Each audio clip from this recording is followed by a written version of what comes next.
सभी को मौका मिलेगा मिलने का मेरी वजह से। परम आदरणीय आज की सभा के मुख्य अतिथि महोदय भाई विजय बेसरा जी, सिराजी सरपंच साहिबान नगर के आसपास बैठे हो तो दूर दराज से आए हैं, सरपंच पहाड़ी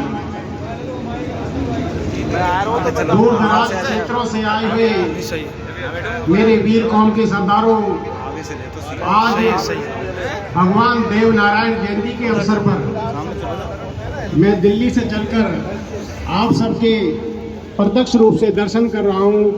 सरदारों, मैं आप सबको नमन करता हूं इस वीर दरा के ऊपर।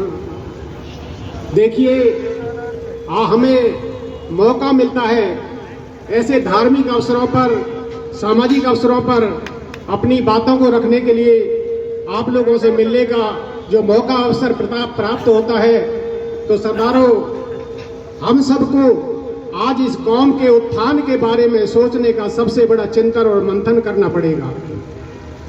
बहुत सारी बातें निकल के आती हैं समाज के पिछड़ेपन की, क्योंकि भगवान जी के चरणों में या आराध्य देव के चरणों में हमेशा ये प्रार्थना होती है कि मेरी ये कौम इस सरमौर को कैसे इस देश की व्यवस्था में, इस देश के सिस्टम में, इस देश की एजुकेशन में, इस देश के नौकरी में, रोजगार में हमें हिस्सेदारी स्थापित हो। मगर सरदारों, उस देश के 70 साल से ज्यादा आजाद होने के बाद भी जो हमारी गुलाम भारत में जो स्थिति थी, आज भी उसी स्थिति में है मेरा देश का ये गुर्जर समाज। सरदारों, ये चिंता की बात है, इस देश की व्यवस्था में जो लोग अपनी कुर्बानी दी, लाखों की क्रांतिकारियों की कुर्बानी देने के बावजूद भी जैसे ही देश आजाद हुआ, चालाक लोगों ने इस व्यवस्था पर अपना कब्जा कर लिया और मेरी एक सीधी सादी कौम देश को आजाद कराने के बाद लाखों क्रांतिकारियों को इस देश की सर कटाने के बाद, लाखों क्रांतिकारियों को फांसी की सजा पाने के बाद आज ये क्या तोहफा मिला है। आज मेरा समाज विधवा जैसी हालात में जीता है। मेरे कौम के नेताओं की हालात जब ऐसे हो गई है, तो सरदारों, मैं कैसे देखूं इस समाज का उत्थान और उद्धार करने के लिए कौन आएगा। सरदारों, जिस कौम का इतिहास समाप्त कर दिया जाता है, जिस समाज के नेतृत्व को मिटा दिया जाता है, जिस समाज को शिक्षा से वंचित कर दिया जाता है और धर्मांधता के दौर में जीने को मजबूर कर दिया जाता है, सरदारों, उस कौम को सोचने और समझने की शक्ति खत्म हो जाती है। और आज की स्थिति में मेरे समाज की जो हालात हैं वो इस तरह के बन चुके हैं। मैं कहता हूं, ये शिक्षा की बात हम लोग करते हैं सरदारों, ये शिक्षा निकलती कहां से है, ये चिंतन करने की बात है। जिस प्रदेश से मैं फिर दिल्ली से लगता हुआ फरीदाबाद सिटी में रहता हूं, वहां पर आप शासन और सत्ता को देश की आजादी से आज तक देखेंगे कि हरियाणा के अंदर शिक्षा कहां पर है, जहां पर सत्ता है वही शिक्षा है। तो सरदारों, इस बात की गांठ बांधनी पड़ेगी। आपको जब तक सत्ता को हत्यारा नहीं होगा, तब तक आपको शिक्षा मिलनी नहीं है।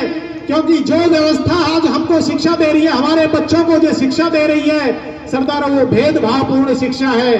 एक एयर कंडीशन में जीने वाला महान, एक ऐसी व्यवस्था में जिनका बच्चा एयर कंडीशन माहौल में जीता है, एयर कंडीशन माहौल के स्कूल में पढ़ता है, एयर कंडीशन ट्यूटर उनको पढ़ाने के लिए आता है, और एक मेरी कौम का बच्चा जिस पर बैठने के लिए टाट चटाई तक की भी व्यवस्था नहीं है। सरदारों, कैसे कंपटीशन कर लेगा उन नौजवान मेरा उन बच्चों के साथ। क्या कितनी दुर्भाग्य की बात है। ये दोहरी व्यवस्था में आज तक हम जीते रहे हैं। मेरे समाज के नेताओं से मैं अपील करना चाहूंगा, सरदारों, आज ये झंडा और डंडा अपना बनाने की जरूरत है। जब तक हम दूसरों के झंडा और डंडा उठाकर जिएंगे, इस कौम का उद्धार होने वाला नहीं है। आज दिल्ली की व्यवस्था में चारों तरफ से देख लीजिए, हर कौम अपना डंडा और झंडा लेकर खड़े होकर इस व्यवस्था में अपनी हिस्सेदारी स्थापित कर ली है, अपने नौजवानों को रोजगार और कारोबार में व्यवस्थित कर दिया है, शिक्षा के क्षेत्र में भी बैठ गया है। सरदारों, इसके मैं कितने उदाहरण दे सकता हूं, मगर क्योंकि ये आज सामाजिक मंच है, ये धार्मिक मंच है, आज मुझे आप लोगों ने मौका मिला। मैं तो ये कहूंगा सरदारों, मेरे कौम के नेताओं, अब इस देश की समस्या में, इस देश की व्यवस्था में इस कौम का दहन मत करो। अब आप इस बहुत आज दिल्ली का गुर्जर राजस्थान के गुर्जर के साथ इस व्यवस्था में पीड़ित है, पूरे देश का गुर्जर देख रहा है। जब मेरा अपमान होता है, मेरे नेता का अपमान होता है, तो पूरे देश के गुर्जर का अपमान होता है। आज हम जिन लोगों की तरफ टकटकी लगाकर देख रहे हैं, अगर वो लोग ही सुरक्षित नहीं है तो ये मेरी बेटी कौम कैसे सुरक्षित है? तो मैं सरदारों में आपको ये संदेश लेकर आया हूं। आज आपको डंडा और झंडा बनाने के लिए जरूरत है, और उस झंडा बनाने की व्यवस्था आज कायम कर दी जा चुकी है।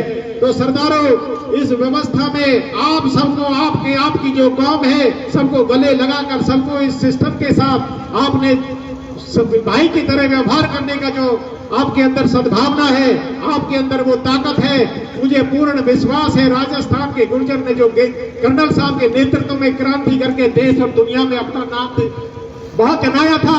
मैं फिर आह्वान करूंगा, आज कर्नल साहब का बेटा इस मंच पर उपस्थित है। मैं कोई राजनीतिक बात नहीं कर रहा, मगर सरदारों, ये जो व्यवस्थाएं बैठी है, जो पार्टियां बैठी है, इस कौम का भला नहीं करने वाली। इन पार्टियों के हितों से ऊपर उठ के आपको डंडा और झंडा उठाना पड़ेगा।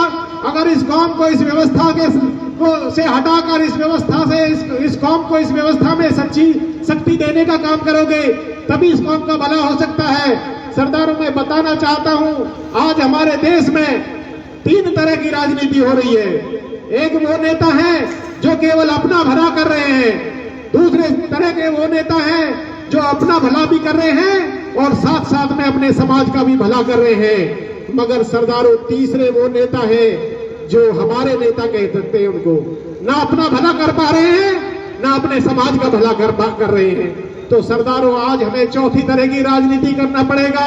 अगर इस देश के अंदर हमें सम्मान के साथ जीने का अधिकार मिले, आज हमें चौथी तरह की राजनीति की तरफ सोचना पड़ेगा कि इस देश में अगर सम्मान के साथ इस समाज का कोई अधिकार दिलाने का हकदार नहीं है, तो इस कौम को बुरा करने का भी किसी को अधिकार नहीं है।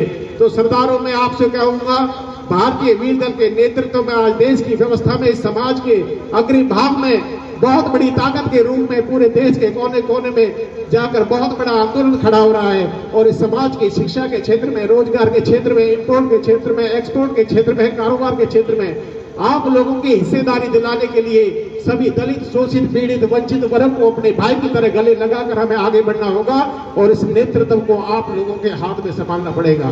तो सरदारों, समय का अभाव है, बहुत सारे साथी आए हुए हैं, बहुत दूर दूर से आपने मुझे दिल्ली से आकर यहाँ पर मौका दिया, मुझे सम्मान दिया। जो पगड़ी आप लोगों ने पहनाई है, मैं इस पगड़ी का पूरा सम्मान करने का कोशिश करूंगा। जय हिंद, जय भारत, जय श्री देवनारायण। देखिए, बहुत ही बढ़िया विचार दिल्ली वालों ने जो आपके सामने रखे,